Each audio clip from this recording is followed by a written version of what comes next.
So, Matt, for New Year's, Ashley and I decided we were going to watch 3 whole movies back to back. Okay. Luckily, I was the one facing the TV.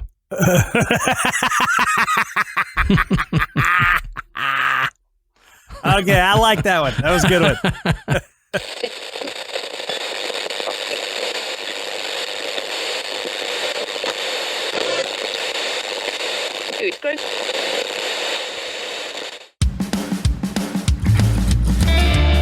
Good evening, everybody, and welcome to the Graveyard. Thank you for joining us tonight. My name is Adam. And my name's Matt. Now, pull up a tombstone or settle into your casket and get comfortable because this is Graveyard Tales.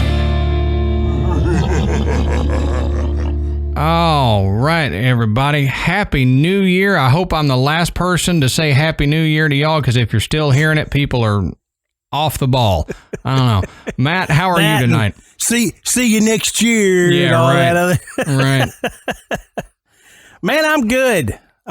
Had good Christmas. Had some time off. Saw some family. It's been good. Yeah, that's I'm glad always to be back in the graveyard. Oh, yeah.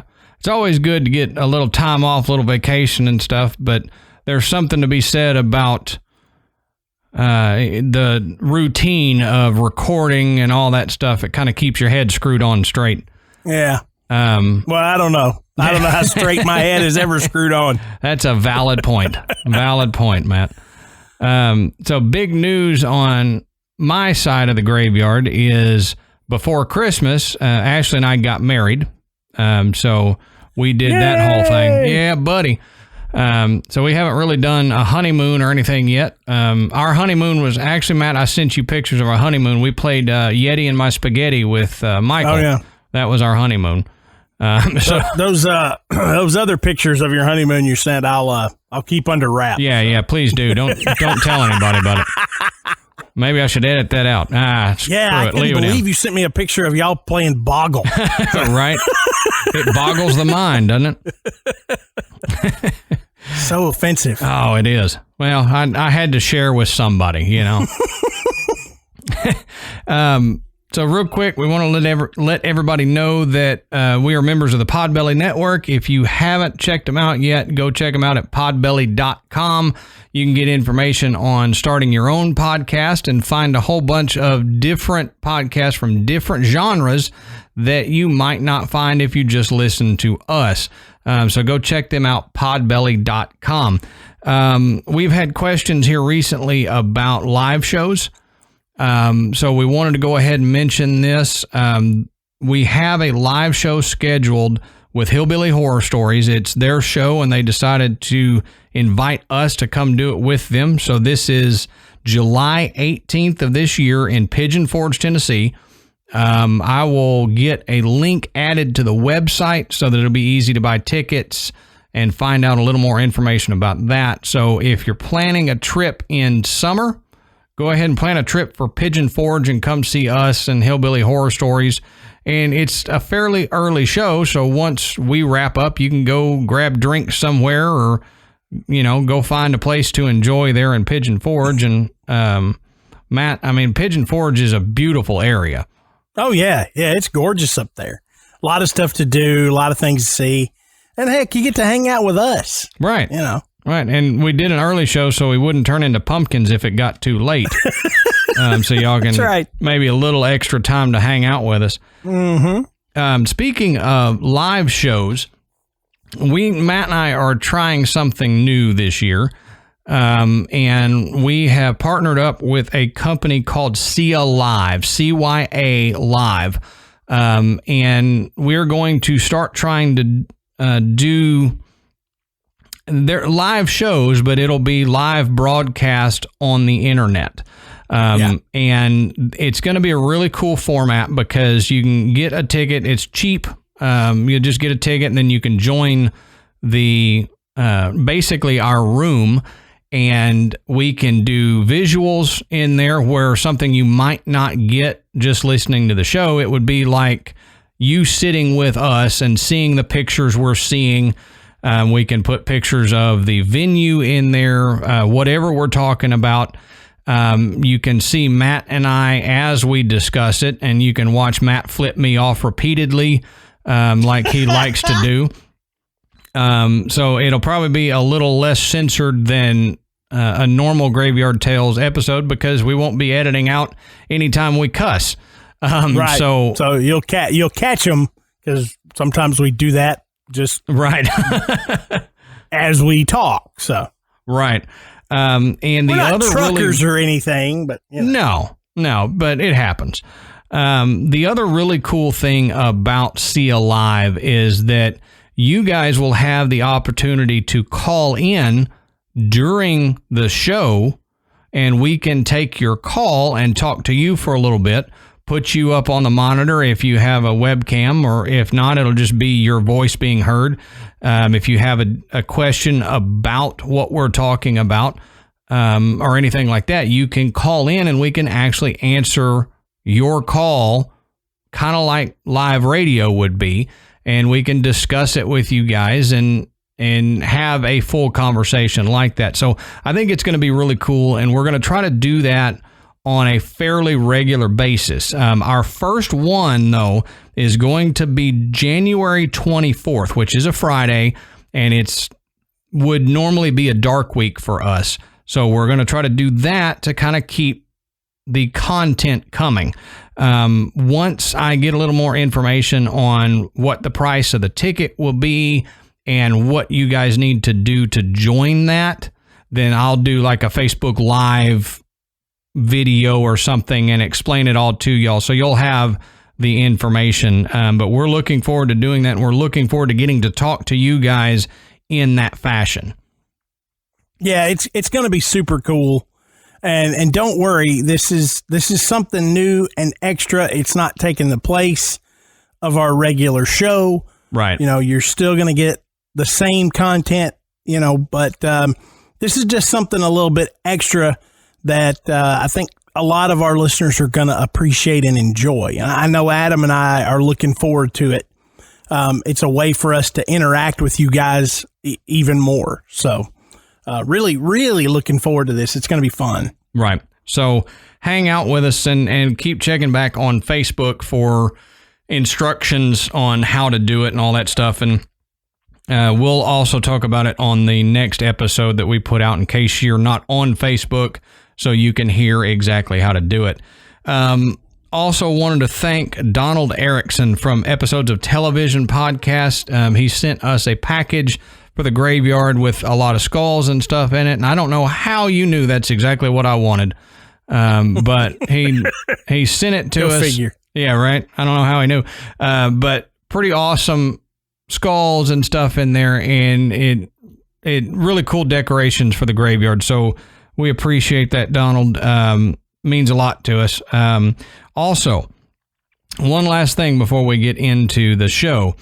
I know this has been a long housekeeping bit here, but first show of 2020, so kind of get it all out of the way.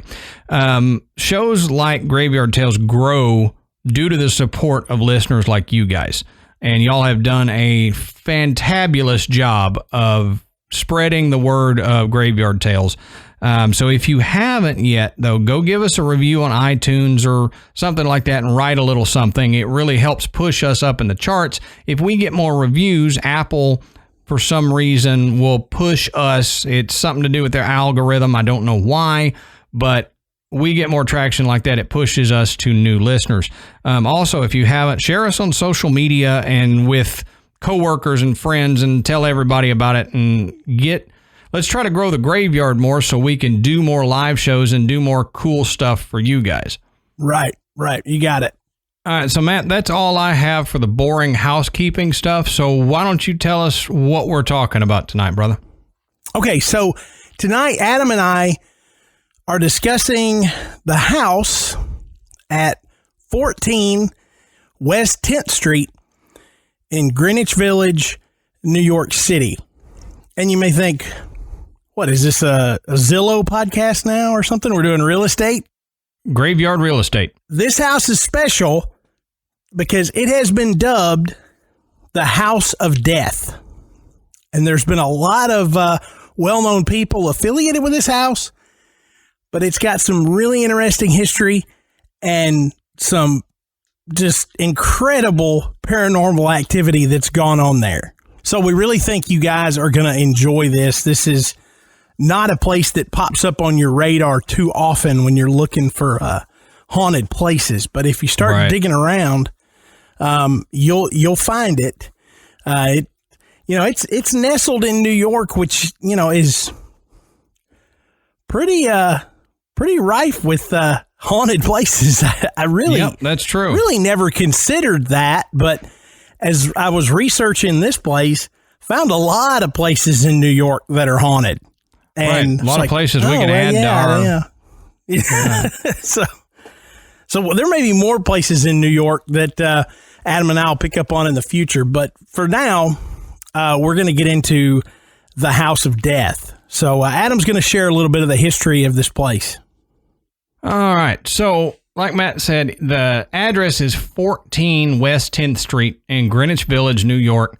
And they've nicknamed it the House of Death.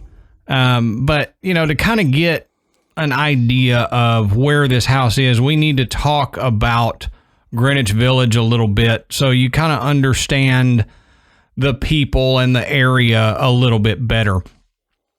So Greenwich Village is in Lower Manhattan, and it's now one of the most desirable places in New York to live, really. It's a beautiful area. A lot of stuff to do. There's tons of restaurants and bars and cafes and a whole lot of things that you can do. And on top of that, believe it or not, it's one of the most expensive neighborhoods in the country. So in all of the United States, this is one of the most expensive neighborhoods. It's the Beverly Hills of Manhattan. Pretty much, yeah. Historically, though, Greenwich Village has been like a mecca for artists, and it was the bohemian capital for a while, and it was actually the center of the LGBTQ movement at the Stonewall Inn there in Greenwich Village. Well, Greenwich Village encompasses the area surrounding New York University, as well as the West Village. Now, the layout, if you know anything about New York, the layout is very gridded. It's very squared off and in a grid pattern and everything like that. Well, Greenwich Village is actually the opposite. It's not in a grid pattern, so it doesn't look like the rest of Manhattan there, which makes it feel a lot more organic and a lot cooler a place to be, but it also kind of makes it a little harder to navigate according to residents of the area. Because, I guess Matt and I, we're used to the non-gridded areas. Right. It's laid out like Nashville. Right. And if you can make your way through Nashville, you can pretty much make your way through any city, I would think. Oh, yeah.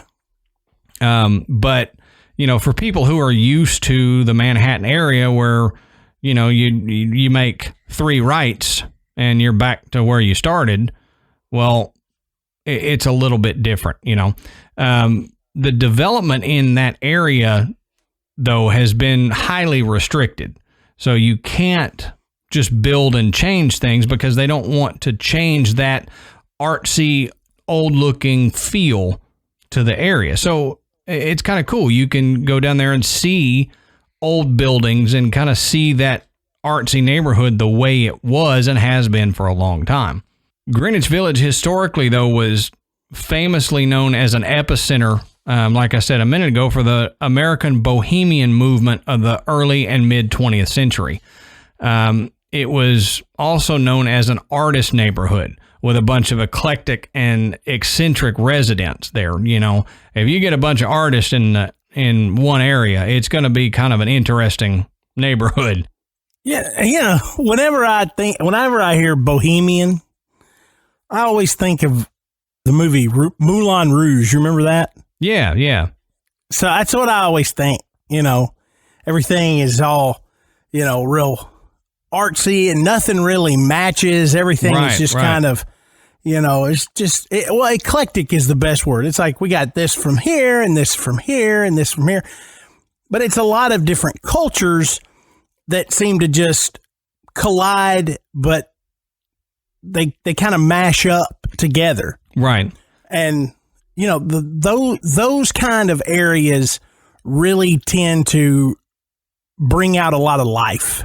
Oh, yeah. You know, I mean, that the artists, you know, musicians, you know, poets and writers and all kinds of people are drawn to those kind of areas because it's very inspiring. Sure. You know, but, you know, those kind of people are also very open-minded, and in certain times through history, those were the people that were most interested in things like the occult and spiritualism.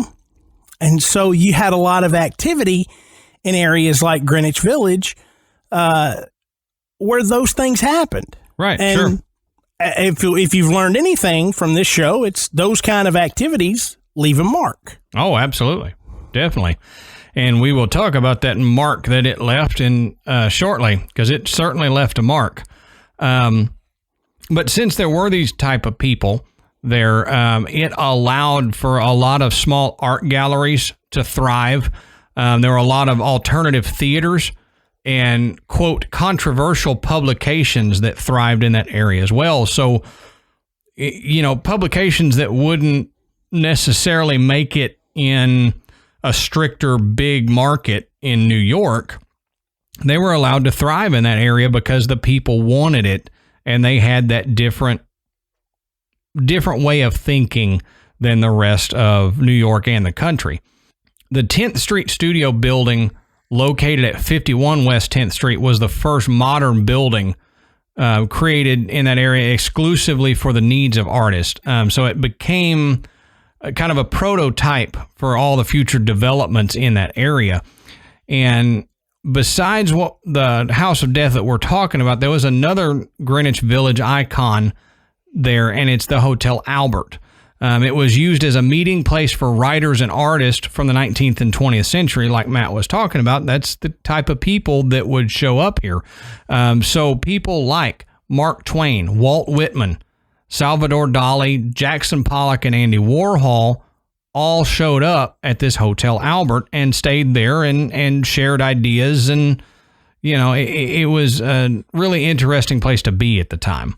Yeah, it wasn't attracting any scrubs. No. You know, these were, I mean, as famous as these people are now, they were innovators and risk takers for their generation. And they all came to this area, and they shared ideas and thoughts and things like that. So, you know, like you said, a lot of life here.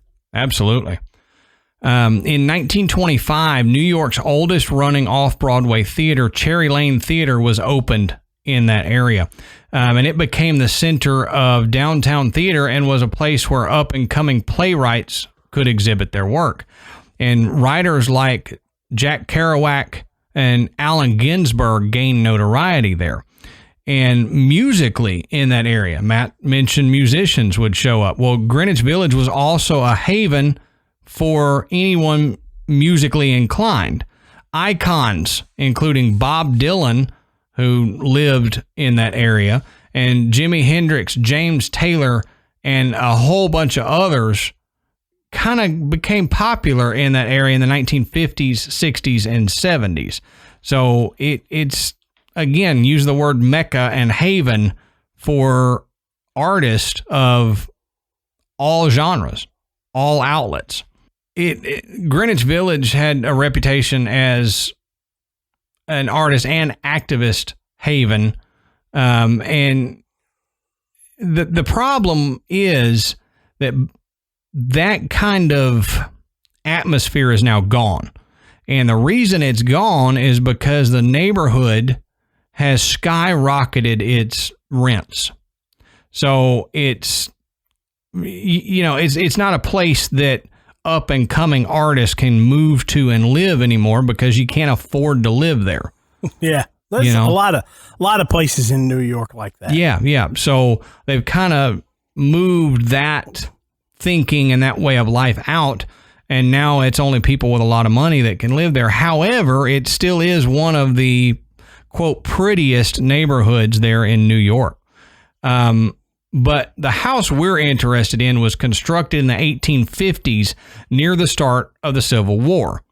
As Matt will talk about, 22 people have died in the home, and that's the reason it gets the moniker House of Death. Now, 22. 22. Think about your house and think about if 22 people died in your house, how that would feel. Well, my house is not old enough for 22 people to have died, but... Well, valid point. I guess, I don't know. It sounds like a high number. That seems like a lot of people to have died in one single residence.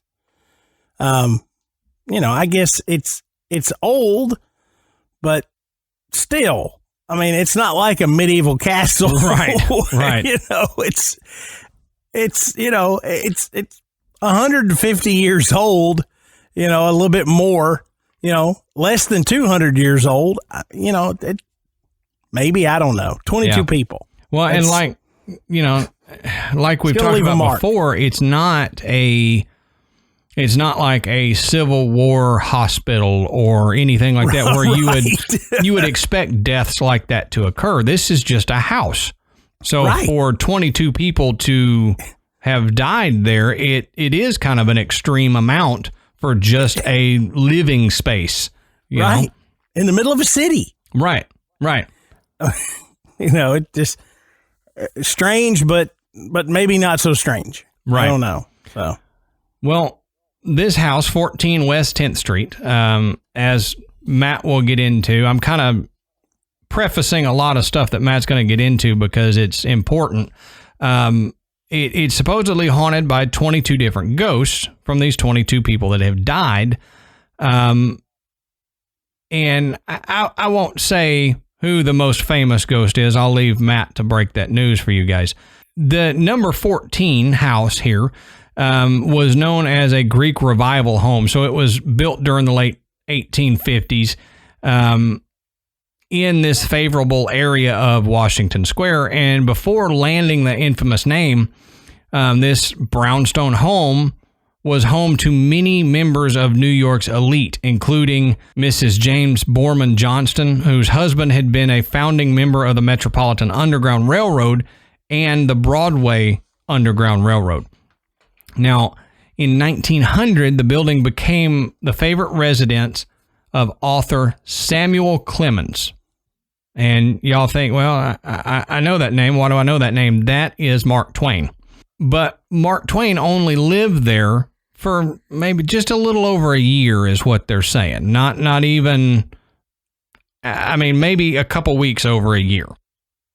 Now, the townhome already had a reputation for being haunted at the time that he moved in, but Mark Twain was, he was a huge skeptic, and people label him as a skeptic. I would say Twain was more of a cynic when it comes to paranormal stuff. He was very cynical about it, and he mocked the idea of ghosts and refused to believe in anything unexplained. He even expressed his disbelief in a short story that was called, quote, A Ghost Story. And in that, a ghost haunted his own fake corpse. Even the sight of something that was truly unexplained, or what Matt and I would consider, unexplained phenomena, couldn't shake his cynicism. Yeah, even there's a story where one night he saw a piece of kindling wood move by itself near the fireplace, and he grabbed his pistol and shot it. Okay? And it fell to the floor, and Twain saw a few drops of blood. Now, there were no intruders. There's no humans there, no animals, and nothing else was ever found to explain the event. Although Twain, he was sure that he had shot a rat, and he still refused to believe that what he had seen was paranormal in any stretch of the imagination. Yeah, which baffles me. even presented with something as strange as shooting at a falling piece of wood and seeing blood, but not seeing any evidence that he actually hit anything. He's like, must have been, it was a rat. Yeah, it was a rat. It was a rat. Yeah. To me, that's the kind of thing you say when it's something scared the absolute crap out of you. You're like, it was a rat. I know it was a rat. It must have been a rat. Couldn't have been anything else but a rat. Yeah. I mean, and that could very well be what it is, but that's why I say he's a cynic.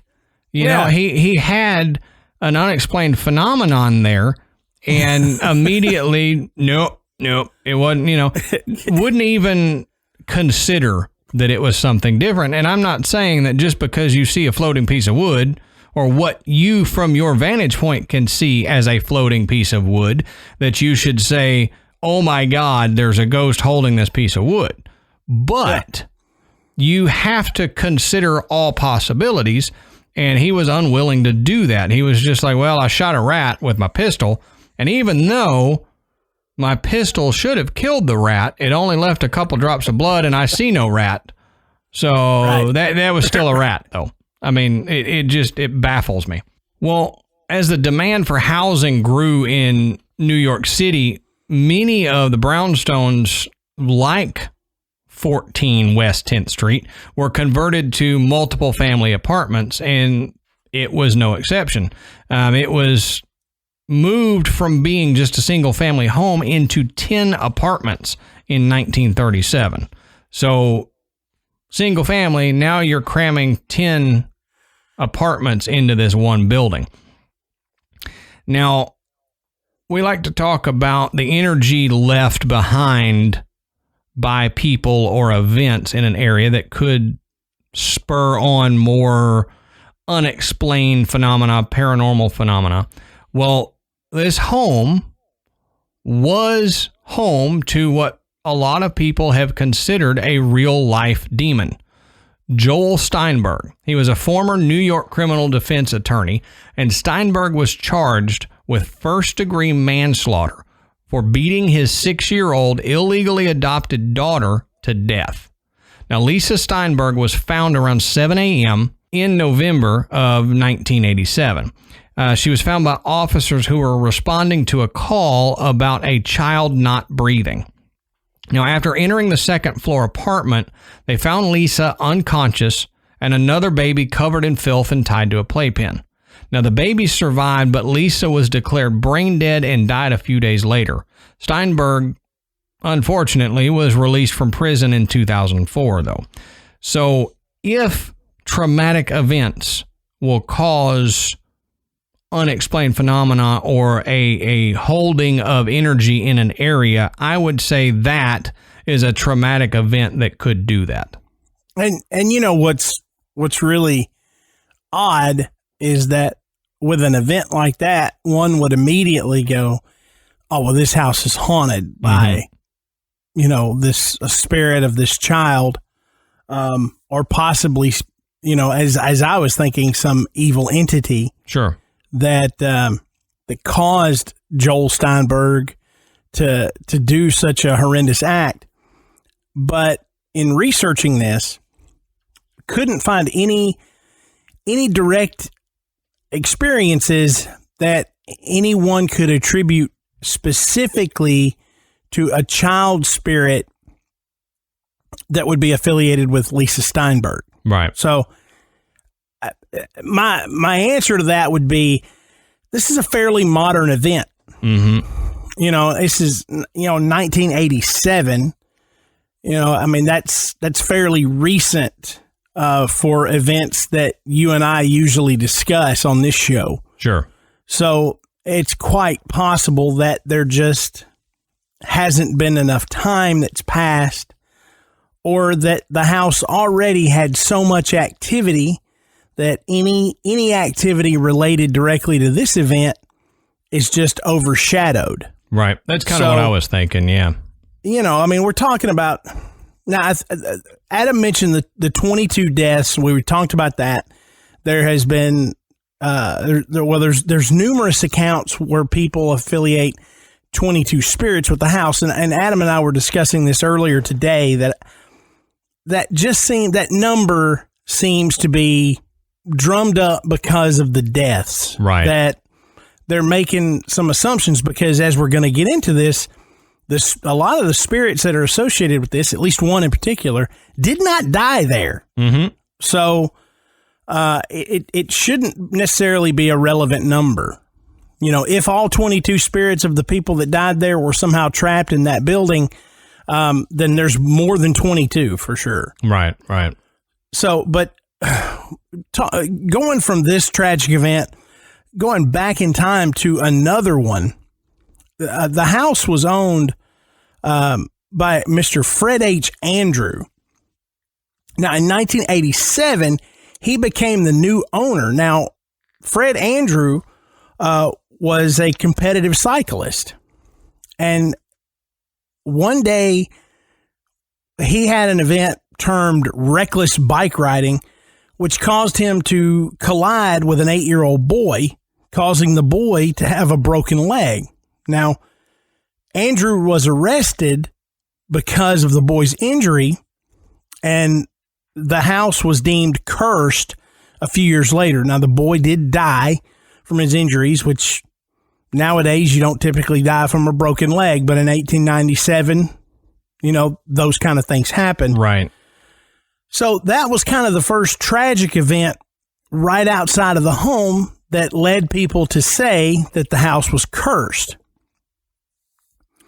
So getting into some of the activity in the house and Adam leaving the most famous ghost for me to talk about. You're welcome. Of course, if you hadn't figured it out yet, the most famous spirit in the house is that of Mark Twain, which again is odd because he didn't die there. Mark Twain died in Connecticut, and so why his spirit would have come back there?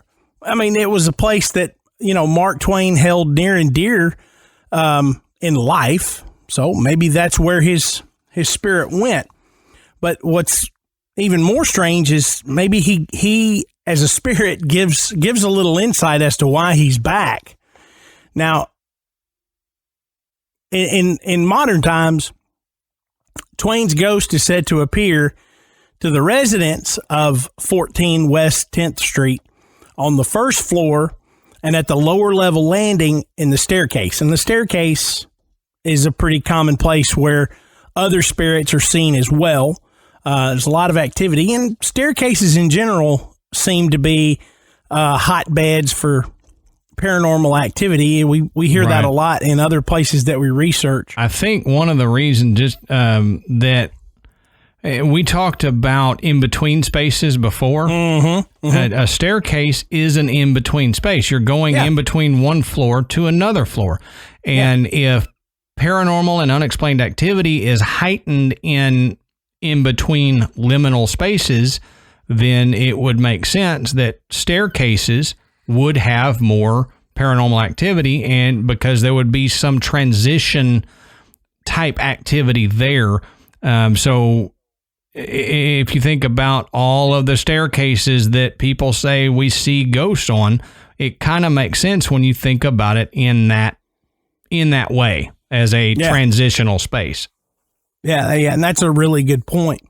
Now, one former resident, Jane Bryant Bartell, she attested to Twain's presence at the townhouse. Now, Bartell was an actress and writer who discovered that she had second sight shortly after she moved into the neighborhood. She began to see and experience different psychic phenomena when she moved into the house next door, which was 16 West 10th Street. Say that 5 times fast. Yeah, no kid. West 10th Street. West? That's where she lived in Greenwich Village. Sounds like you bit your tongue. But Bartell said that she would hear noises, see visions, and had a general feeling of dread and foreboding. So what does she do? She moves next door. Oh, sure. To 14 West 10th Street. That makes it much better. She literally jumped from the frying pan into the fire in this situation. So, and believe it or not, she still felt the presence of ghosts. Oh, really? So, and like we said, this place already had a reputation, and so now she's going to move right into the mix. Mm-hmm. But she said she always had this strong feeling that Twain was still there. So one day, she asked the superintendent if he had ever noticed anything strange in the building. And he said, well, the super before me, he had some stories. And so she asked him what kind, and he said, about that fella Clemens. And she said, has he been here? And this is a quote from Bartell's book. He says, yes, ma'am, twice that I know, and by two different folks. The superintendent continued, on the ground floor back in the 1930s, a mother and daughter, a young widow woman, were sharing the apartment. Said, so the mother, she comes into the living room one evening before the lamps are lit, and she sees a man with white hair that's all wild-like. He's sitting in a chair looking out the window, and she says, who are you and what are you doing here? And he says, my name is Clemens, and I got problems here I got to settle. So, if you believe this story, maybe there was some unfinished business that Mark Twain had in that house, and maybe that's why his spirit decided to return there. Which is good advice. Before you die, finish your business. Finish your business. Get so your affairs in order. Exactly. But Bartell didn't only have a run-in with Mark Twain. During her time at 14 West 10th Street, she had a multitude of experiences. Bartell reportedly saw a monstrous moving shadow that loomed up behind her. And that's a quote from Miss Bartell. Now, in her memoir, which is titled Spindrift, Spray from a Psychic Sea, written in 1974, Bartell wrote about feeling a brush against the back of her neck and the smell of a rotting odor all throughout the apartment. Now, one day, said she saw a vision of a man and she reached out to touch him. And she wrote that she touched a substance without substance, chilly, damp, diaphanous as marsh, mist, or a cloud of ether. So that's a pretty detailed description. I think everybody can kind of gather, what she felt at that point. But things got darker. Now, shadows that no light would touch, a mysterious chair their dog would snarl and growl at as if it contained some invisible enemy. Then a phantom shriveled grape. You heard me right. It was a phantom shriveled grape. So it was a raisin. Not a phantom raisin. Oh. Because, these phantom raisins, they've got to be dealt with. They are getting out of control. But rarely do you ever hear of a phantom shriveled grape. They usually just mind their own business. If you go full phantom raisin, you've gone too far. I'm telling you, never go full phantom raisin, ever. But shriveled grape, maybe. Man. They're usually good. They're usually good people. But this shriveled grape appeared in the dead center of a clean. That was my nickname in high school. Shriveled grape was my nickname in high school.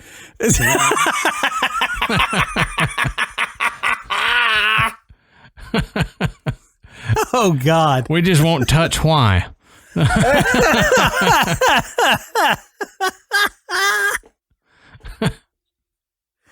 Oh man. Yeah. I bet it was. I bet it was. Stomping all over my talking with your shriveled grape. Sorry. I couldn't help it. So anyway, back to this shriveled grape. Yes. It appeared dead center in a clean dinner plate.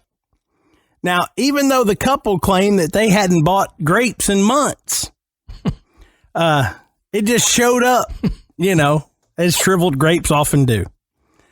But she would find furniture inexplicably moved from its usual place, and the sound of crashing glass chased her around the building. So here they are. They're living in this really cool place. They're having all these experiences, so they decide to move next door, in probably an even cooler place, but much more active.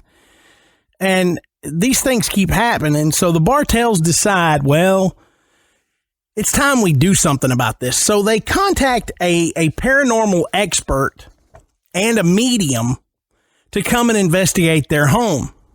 Now, the medium claimed to have felt something or many somethings dead under the floorboards.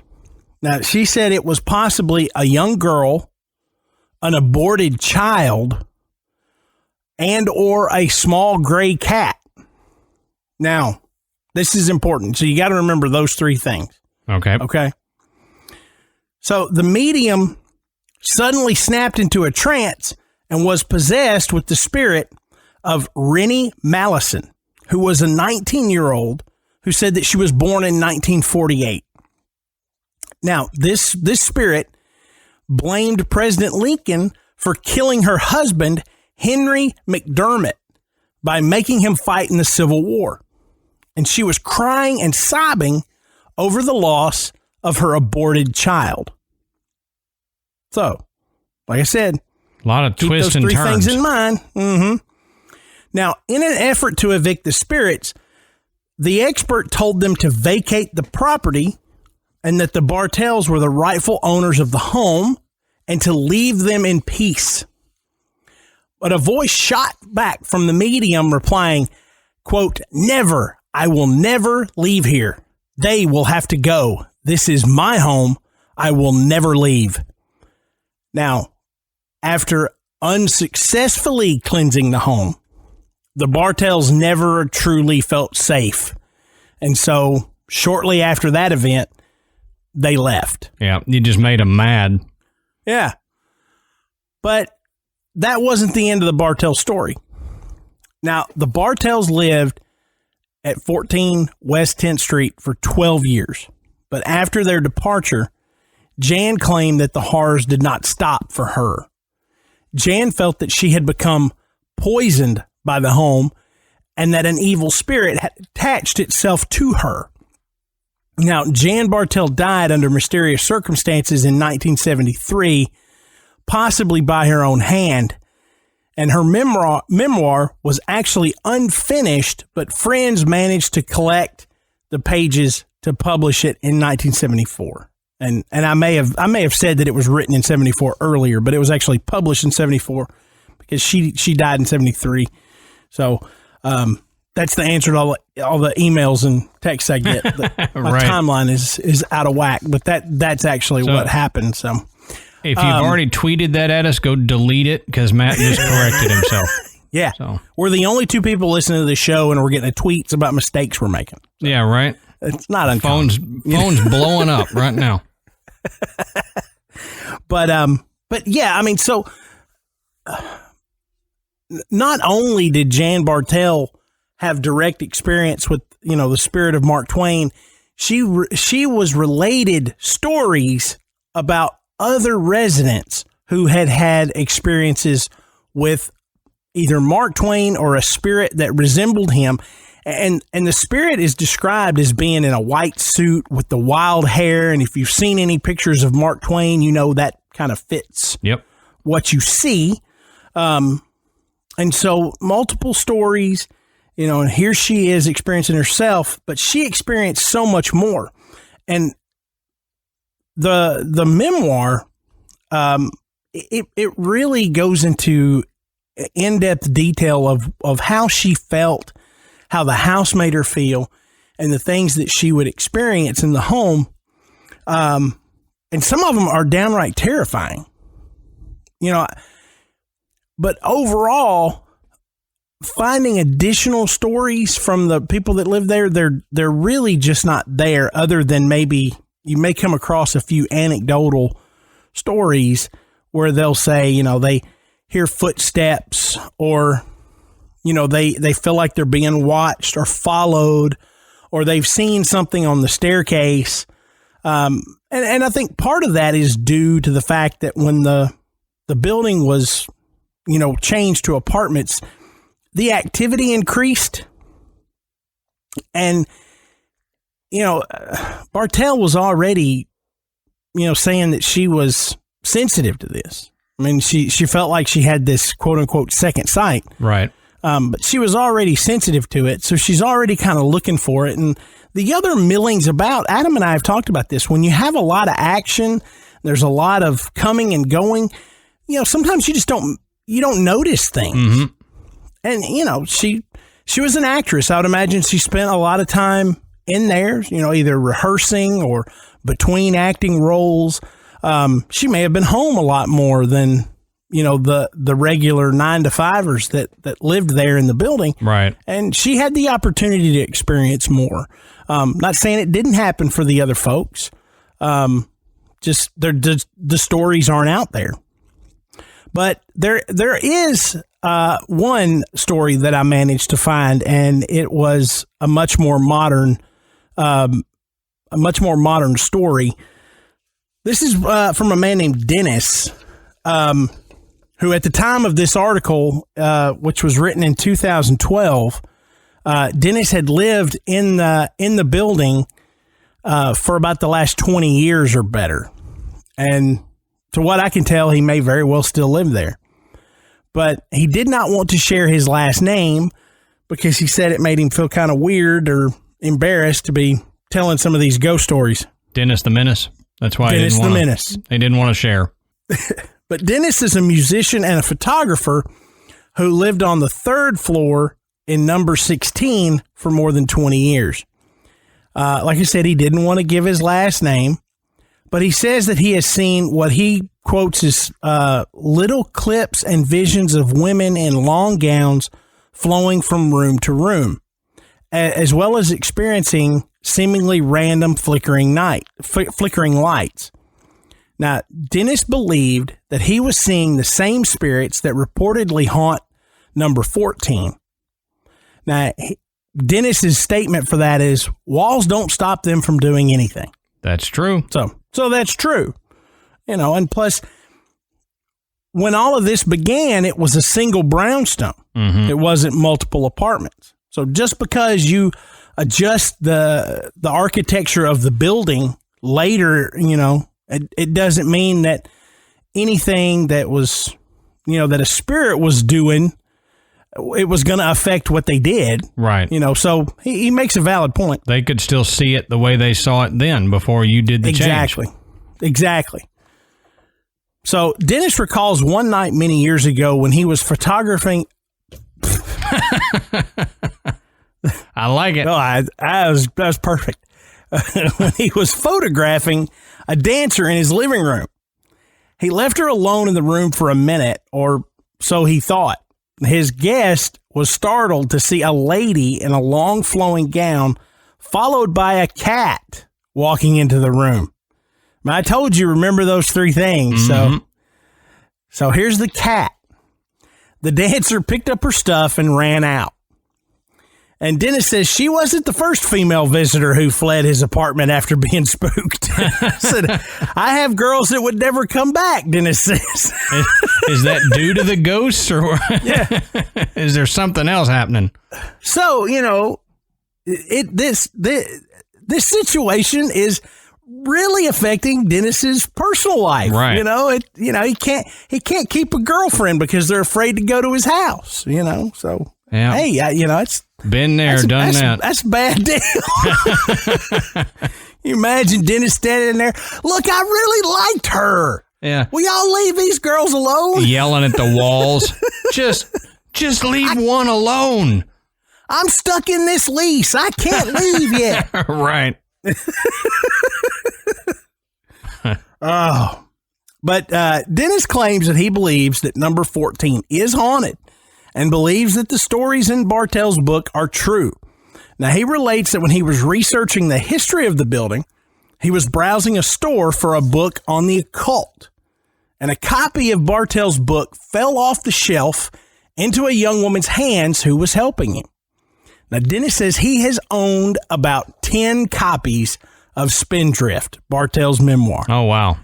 but that the copies keep disappearing.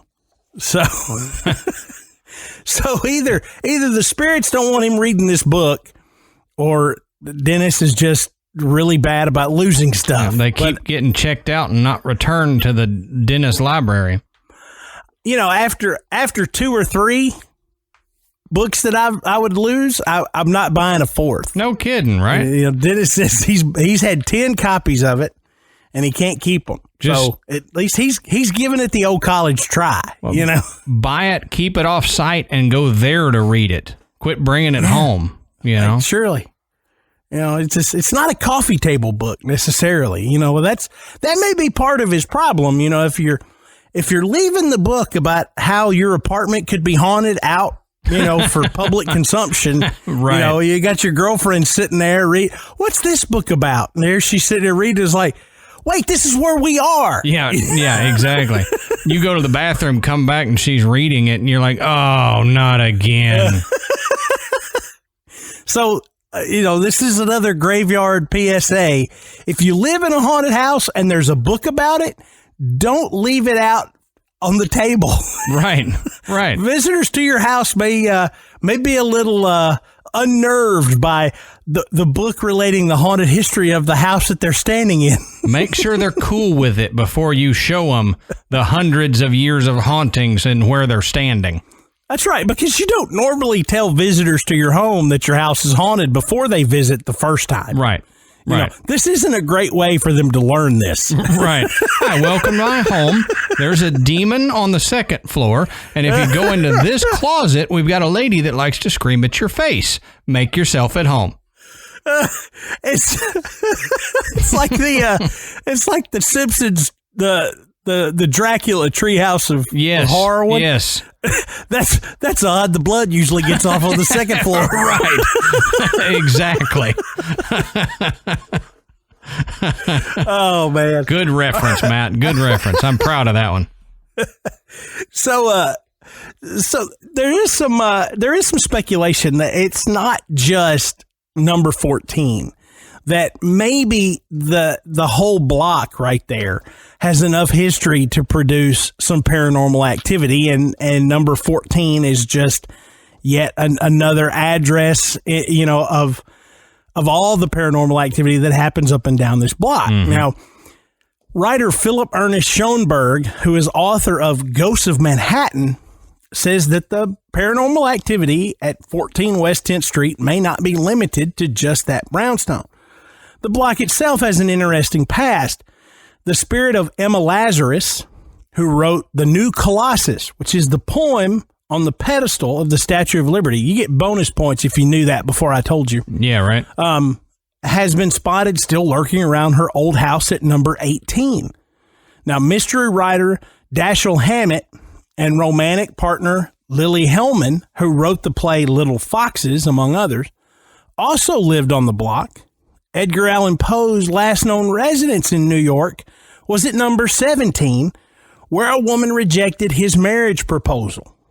So, you know, like we said at the top of the show, you know, this area was very common for writers and artists, definitely musicians, and there was just a lot of life there, but a lot of death as well. But energy, that's what matters. Yes. You know, really positive things, tremendously negative things like, you know, the murder of Lisa Steinberg.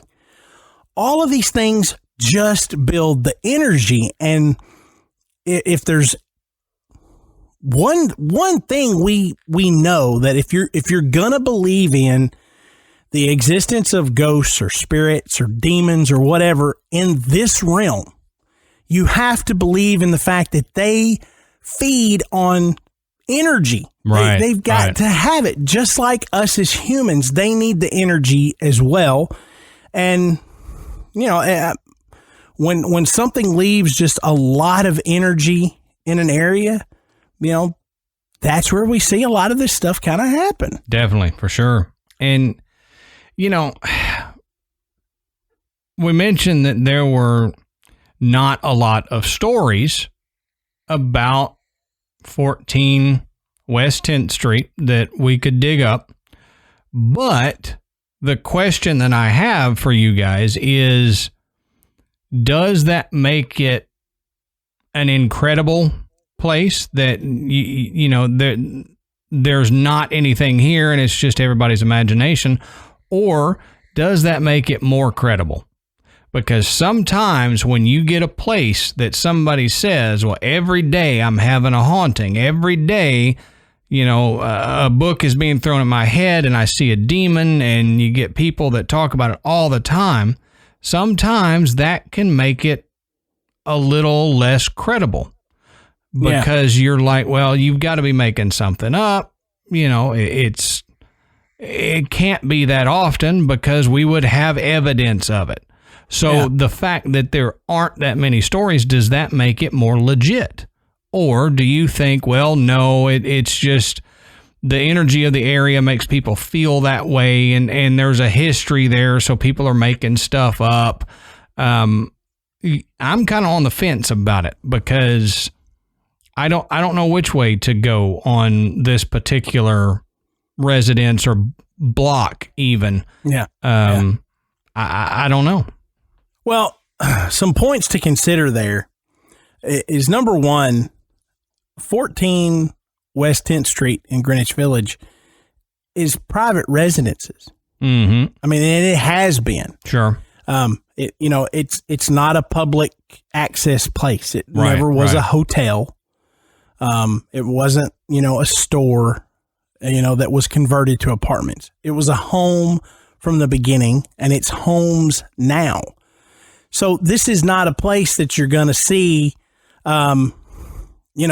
some ghost hunting show just show up, one show after another doing some kind of investigation there. Because even if I live in one of the apartments and I think mine's haunted and I think, ooh, I want to be on a ghost hunt show. Mm-hmm. The other dozen people that live there may be like, what are you doing? Yeah, right. This is our home, and you're going to bring all this crap here? Yeah, we don't want a bunch of dudes wearing black and showing up with their FLIR cameras. And yeah, I mean, who's to say that there's somebody that lives in apartment 12 or, something and says, man, listen, I hear footsteps, I hear noises, stuff gets moved, no big deal. Just shut up about it. Right. This is where we live, for crying out loud. I don't want my friends thinking that I think my house is haunted. Yep. I don't want my business associates asking me questions about why I live in this haunted place that they saw on some TV show. Yep. Exactly. So at least now in our time, you would think that, as exciting as this sounds to you and I, that there's a lot of people that are just like, look, I don't care. Believe it. Don't believe it. Don't come here looking for it. Right. This is my home, and I would just prefer, not to discuss it. Right.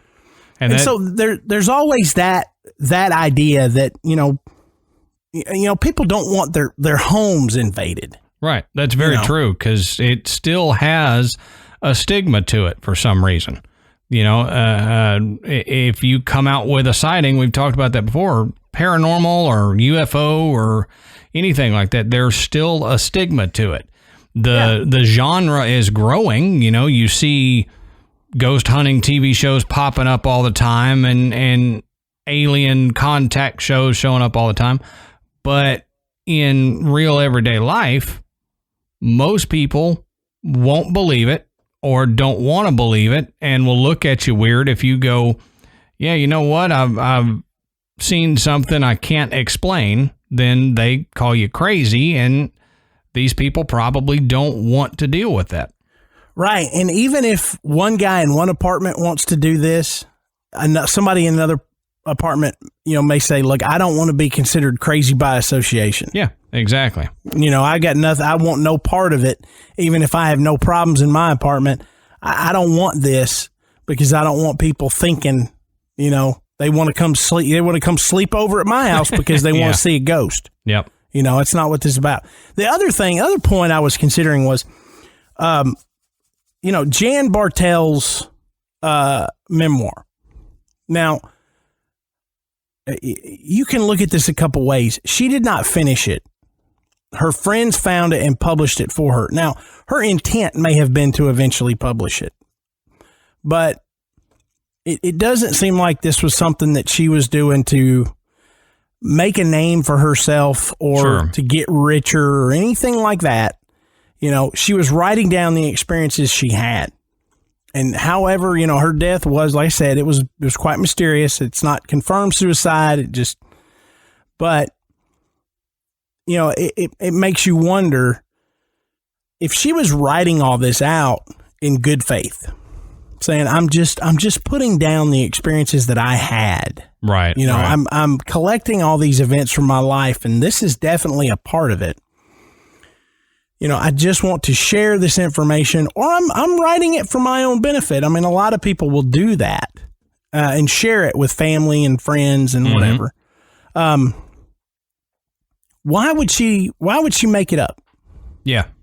In such detail. Right. You know, what was she to gain from making it up? I guess the other side of that coin is she was a total kook, you know, and just, you know, was off a rocker and just hallucinated or dreamed up all this, or just was a starved for attention or something. Well, she was an actress, so I don't necessarily believe that, you know, she was starved for attention. True. So it just kind of makes you think, okay, well, you know, even if we don't hear a lot of the modern stories, you know, there obviously was something that happened there for many, many, many years. And if it was as bad as Jan Bartel says, I can't say. You know, we're really going off of, for these stories, off of her writing, and then using the anecdotes from other people, you know, across history that have had experience there, you know, including our good friend Dennis here, who, you know, can't have a decent dating life because poor guy. His Tinder dates keep bailing because he's got ghosts in his house. Right. We're just playing. We don't know Dennis. Seems like a very nice guy that lives in a haunted house, but right. You know, it's one of those things. You know, how credible is the person that's relaying the story, and you know, how believable is it? You know, like Adam's asking. You know, is just a few random stories more credible than, you know, just one right after another, like we have seen in other places that we have researched? I don't know. I think it does. I think it does kind of lend towards the more credible side, that, you know, maybe there aren't as many stories, but the ones that we do have are pretty doggone good. Sure. Yep. You know, at least from our standpoint. So what do you guys believe? You know, do you believe that the quote unquote house of death in New York City is truly haunted? Do you believe that Mark Twain's spirit still resides there? We want to know. You know, so hit us up on social media. You know, tweet at us. You know, all you have to do is go to those Facebook, Instagram, or Twitter, search for Graveyard Tales, and you'll find us. And as Adam mentioned at the top of the show, please go and rate and review us on iTunes. It is the easiest way for us to move up the charts. And the only reason we want to be there is because it makes us easier to find, and it brings more people into the graveyard. So don't forget to go check out our website.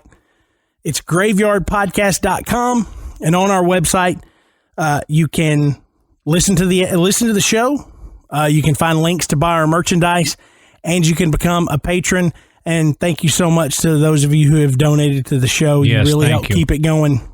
And thanks to the Podbelly Network. It's been a pleasure to be a new member of that network. So that's about all I got, Adam. Yep. Me too. All right. So until next time, we'll save you a seat in the graveyard. See you soon.